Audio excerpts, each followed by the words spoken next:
자, 근데 이 과정 속에서 어떤 일이 벌어졌냐면요. 명나라가 굉장히 힘이 빠집니다. 예, 이게 조선이라는 나라를 도와주는 과정 속에서 힘이 굉장히 많이 빠지고요. 만주족에서 그 만주 쪽의 그 만주족, 여진족의 후손들이죠. 그들이 다시 막 들고 일어나요. 그들이 세운 나라가 후금이거든요. 자, 지금 명나라는 이 조명연합군 우리나라 도와주는 과정 속에 힘이 빠졌고, 새로운 신흥 강국인 여진족이 지금 만주족이 지금 성장하고 있단 말이죠. 자, 그런 상태 속에서 선조의 뒤를 이어가지고 왕위에 오른 인물이 광해군이야. 광해는 이걸 어떻게 해결할까 고민하다가 어느 쪽에서도 강력한 줄은 서지 말자는 중립외교를 보입니다. 명나라가 이제 야, 우리 임진왜란 때 너희들 도와줬잖아. 지금 이제 후금하고 지금 전쟁하러 나갈 거니까 이번엔 너희들이 도와줘. 사실 이건 도와줘야지. 그죠? 이게 그러는 건데 이건 여러분들 항상 사람과 사람 사이의 관계는요, 을이지. 근데 외교는 그렇지 않아요. 제가 얘기했지만 외교는 동맹과 혈맹을 포장지로 만든 얍삽한 외교예요. 이게 외교의 핵심이야. 이거를 지금 분명히 지금 이거 명나라는 무너지고 있는 것 같은데 후금을 치러 간다고? 명나라를 도와서? 그 뒤에 이게 방어가 될 수 있을까? 라고 해가지고 그래도 어떡합니까? 명나라가 보내라고 하는데 의리가 있지. 보내요. 보내는데 그때 그 군대를 이끌고 있는 장수 강홍립이야. 강홍립한테 얘기를 해요. 야, 너 잘 대처해라. 잘 대처해라. 그럼 이제 알아들어야지. 아, 이거는 싸우지 말라는 의미구나. 그래서 결국 강홍립이 부대를 끌고 후금에 투항을 합니다. 네, 투항을 하는 거예요. 이 강홍립 투항 사건이 벌어지는 거예요. 이게 벌어지면서 이제 이 신하들이 난리가 난 거예요. 야! 친명 외교를 벌여? 명나라를 배신해? 이런 미친 것들! 해가지고 결국 광해군을 쫓아내는 사건. 이게 바로 인조반정이에요. 서인들이 중심이 되어가지고 들고 일하는 사건. 이게 광해군. 그러면서 이제 인조 정부가 들었었고 이들은 친명 배금 정책. 이게 참 어렵습니다, 이게. 예, 친명 배금 정책을 취하게 되더라. 자, 그러니까 여러분 결국 후금은 계속 성장해요. 성장하면서 결국은 그래? 그럼 한번 혼 좀 나봐. 결국 후금이 쳐들어옵니다. 그게 바로 정미호란이에요.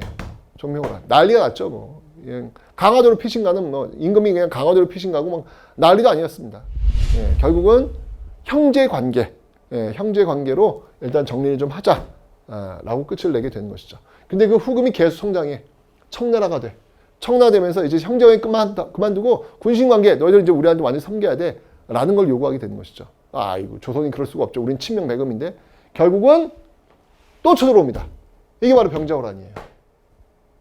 강화도로 또 가려고 했는데 정묘호란 때 강화도로 피신한 걸 알았기 때문에 이 청나라가 바로 그 길을 끊어버려요. 갈 수가 없어, 선조가.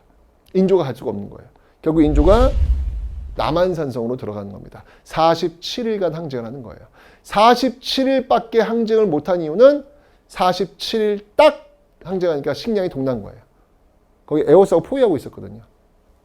결국은 삼전도에 나와서 항복을 하게 되는 것이죠. 삼전도가 요즘 여러분들 롯데타워 있잖아요. 123층 빌딩인가요? 예, 그 바로 아래에 있습니다.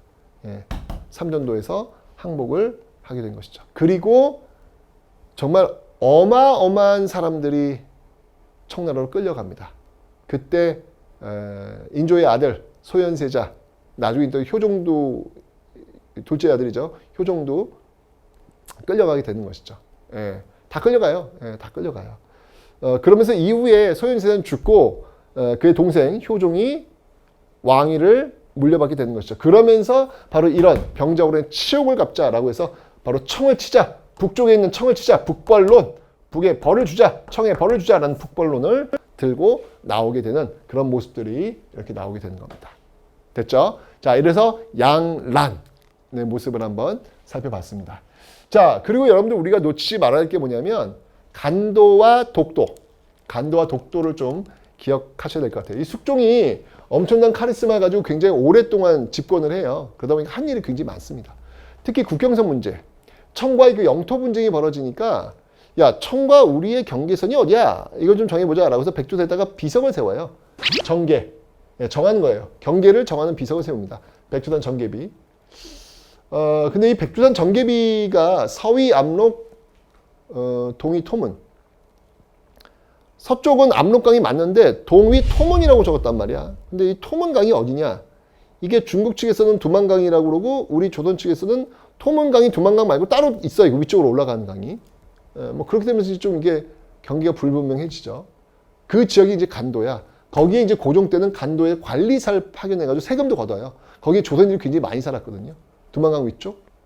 자, 그렇게 실질적으로 우리 영토에 어떤 그 모습들이 있었다가 1905년 을사늑약을 체결해서 우리가 일본한테 외교권을 강탈당하죠. 우리가 외교 테이블에 나갈 수가 없는 상태 됩니다.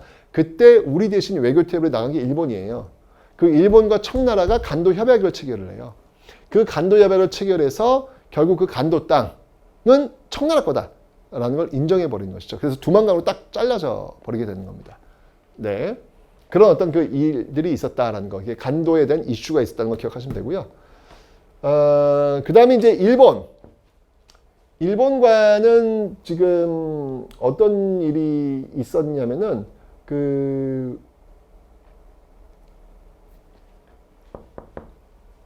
요건 이제 숙종 때는 아니고요, 여러분들. 그 이전부터 연결이 되는 건데, 광해군 때 다시 외교 관계를 복원을 합니다. 임진왜란으로 이제 외교가 단절됐었는데 다시 복원을 하고 통신사를 파견하게 되는 것이죠. 이 통신사, 일본에 간 통신사는요, 선진 문물을 전파하고요, 또 그 막부를 인정해주는 어떤 그런 역할들을 이 통신사가 합니다. 통신사. 나중에 강화도 조약 이후에 일본에 파견된 사절단을 수신사라고 하거든요. 그래서 통신사와 수신사를 구분하셔야 돼요. 통신사는 우리의 어떤 그 우수한 문화를 일본에 전해주는 역할이었고, 강화도 조약 이후에 수신사는 일본에서 서양의 문물을 보고 배워오는 그런 어떤 역할을 하게 됩니다. 문화의 어떤 교류 방향이 달라져요. 어쨌건 이런 게 있다. 그 다음에 하나 또 기억할 게 뭐냐면 독도입니다. 독도. 독도는 우리 땅. 그 중에서 한 분이 안용복이라는 분이 계세요. 진짜 이건 정말 평범한 사람들의 승리야. 역사는 이런 분들에 의해서 정말 귀중한 그런 게 된 것 같아요. 안용복이 일본 사람들이 자꾸 울릉도 독도에 와가지고 뭐 이렇게 상행위를 하니까 저 물고기도 막 가져가고 막 하니까, 야, 여기 우리 땅이야, 너희들 자꾸 왜 와? 라고 해서 이거를 항의를 하기 위해서 일본까지 가요. 예. 대단한 시민 정신 아니겠습니까? 네. 그래서 일본 측으로부터 그래 독도는 그 일본 땅이 아니야 라는 걸 받아와요. 예. 이게 얼마나 귀중한 자료가 됩니까? 지금도 이 안용복이 어떤 그 받아온 자료로 인해서 일본이 독도가 자신의 땅이 아니라는 것을 인정했다라고 하는 게 명명백백해지는 거잖아요. 그래서 대한제국 칙령 제41호, 1901년인가요? 네. 1900년 대한제국 칙령 제41호 고종이 이걸 딱 때리면 다시 한번 독도가 우리 땅임을 확인하게 되는데, 1904년에 러일 전쟁이 터지잖아요. 그 러일 전쟁이 전개되는 과정 속에서 결국 독도를 일본이 강제로 뺏어가는 그런 모습들, 이런 것들이 있더라. 독도를 일본이 가져간 이유는 여기는 주인이 없다. 주인이 없으니까 우리가 가져간 것이다. 뭐 이런 식으로 얘기를 하는데, 보시면 알겠지만 안용복도 대한제국도 분명히 독도가 우리 땅임을 확인했던 어떤 그런 모습들이 있는데 그걸 자꾸 무시하는 거예요. 그래서 러일 전쟁 중에 일본에 강제로 편입되고 다시 지금은 우리의 땅으로 돌아왔다라고 하는 사실을 여러분들 기억하시면 되겠습니다. 됐죠? 자, 여기까지가 바로 간도, 독도의 내용이었습니다. 오늘 내용을 보면서 좀 굉장히 양이 많았는데요. 하여튼 외교, 광해군의 중립외교, 그 다음에 인조의 친명배금. 이 외교라고 하는 건 여러분들 백성들에게 피해를 주면 안 됩니다. 어떤 그 명분을 너무 따지다 보면 실익을 놓칠 수가 있어요. 실익을 놓치면 백성들은 피해를 볼 수밖에 없죠.